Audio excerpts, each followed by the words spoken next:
नमस्कार बंधुरा आज के बनाबो पनीर कोलापुरी एक मजेदार रेस्टुरेंट स्टाइले खाबार ओटी बनाते लागबे पनीर तो अवश्यई लागछे এই যে पनीर আমি নিয়ে নিয়েছি এবার আমি কোলাপুরি বানাতে যে মশলাগুলো লাগবে সেগুলো আমি তৈরি করে নেব মশলা বানাতে লাগছে সামান্য পরিমাণে ধনে সামান্য পরিমাণে জিরে এলাচ দারচিনি জয়িত্রী দুটো লবঙ্গ দিয়ে দেব খাবারটি খুব স্পাইসি হয় এই যে চারটে শুকনো লঙ্কা ভেজে নেব মশলাটি আমার ভাজা হয়ে গেছে এবার নামিয়ে রাখবো এই কোলাপুরি বানাতে আমি পেঁয়াজটাকে হালকা পুড়িয়ে নেব আসলে এই কোলাপুরি বানাতে ভেতরে কয়লা দিয়ে একটা বাটির মধ্যে স্মোক করে ওই ঢাকনা দিয়ে ঢেকে ওটিকে বানানো হয়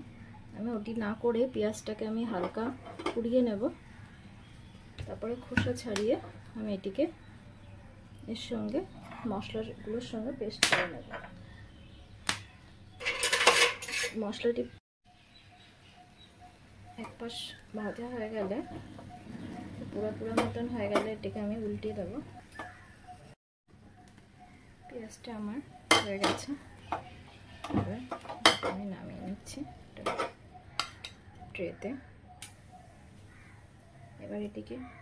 খোসা ছুলে আমি এটিকে কেটে নেব একটু ঠান্ডা হলে পরে পেঁয়াজটাকে আমি খোসা ছাড়িয়ে কেটে নিয়েছি পুরো পেঁয়াজটাকে এবার এটিকে আমি ফ্রাই করে নেব সামান্য পরিমাণে তেল দেব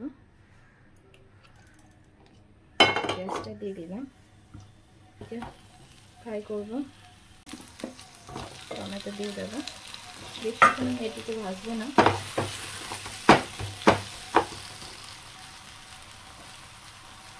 6-7টা কাজু বাদাম আর মগজ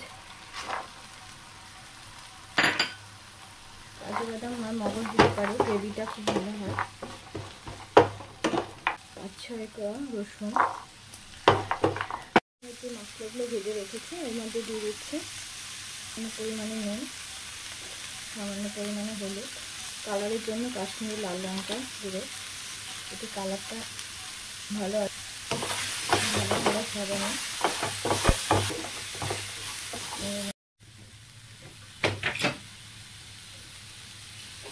সামান্য জল দিয়ে দেবো সামান্য পরিমাণে নারকেল এটা অপশনাল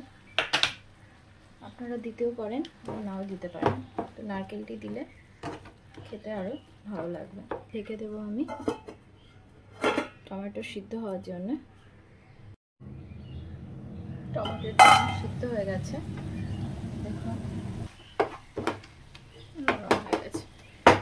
এবার এটিকে আমি ঠান্ডা করে পেস্ট করে নেব কোলাপুরি মশলা পেস্ট করলেই রেডি হয়ে যাবে মশলাটা পেস্ট করে নিয়েছি গরম হয়ে গেছে এবার সামান্য পরিমাণে সাদা তেল দেব বাটার দেব মশলাটা দিয়ে দিচ্ছি ভালো করে ফ্রাই করে নিতে হবে দইটা ফাটিয়ে রেখেছি দিয়ে দেবো আমার মধ্যে দই দেওয়ার পরে অনবরত নাড়তে হবে না নাড়লে কিন্তু দইটা ফেটে যাওয়ার সম্ভাবনা থাকবে এটিকে আমি 7-8 মিনিটের জন্য ঢেকে রাখছি ঢাকনাটি খুলে নিচ্ছি দেখুন আস্তে আস্তে মশলা থেকে তেল ছাড়া শুরু হয়েছে যে কোলাপুরি রান্নার একটা বিশেষত্ব আছে এই রান্নাটি যখনই করা হয় তখনই কয়লাটিকে পুড়িয়ে এই রান্নাটির ভেতরে স্মোক যে ধোঁয়াটা বেরোয় ওই ধোঁয়ার ফ্লেভারটা এর মধ্যে দেওয়া হয় তাতে রান্নার টেস্টই বেড়ে যায় কিন্তু এখন বেশিরভাগ বাড়িতেই কয়লা অ্যাভেলেবেল থাকে না আমি ওর জন্য পেঁয়াজটাকে পুড়িয়ে মানে ওই ফ্লেভারটা আনার চেষ্টা করেছি আপনারাও এইভাবে রান্না করবেন দেখবেন অবশ্যই ভালো লাগবে আরেকটি ওভেনে পনিরগুলো হালকা শর্টে করে নেব বাটার দিয়ে দিচ্ছি প্রথমে পেঁয়াজটা ক্যাপসিকাম, এগুলো হালকা সাথে করে নেব, বেশি ভাজবো না। এবার পনির দিয়ে দিচ্ছি,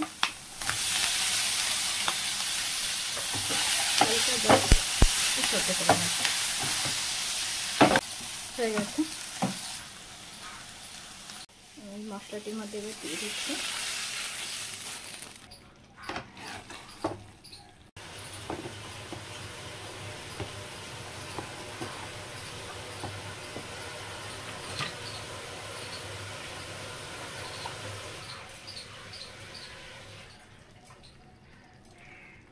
সামান্য গরম জল দিয়ে দেবো, দিয়ে এটিকে নেড়ে আবার 5-7 মিনিটের জন্য আমি ঢাকনা দিয়ে রেখে দেবো। ঢাকনাটি খুলে দিচ্ছি, দেখুন মশলা থেকে তেল ছাড়া শুরু হয়ে গেছে। রান্নাটি প্রায় শেষ পর্যায়ে, দেখব নুন ঠিক আছে কিনা। ব্যালেন্সের জন্য সামান্য পরিমাণে চিনি দিয়ে দেবো।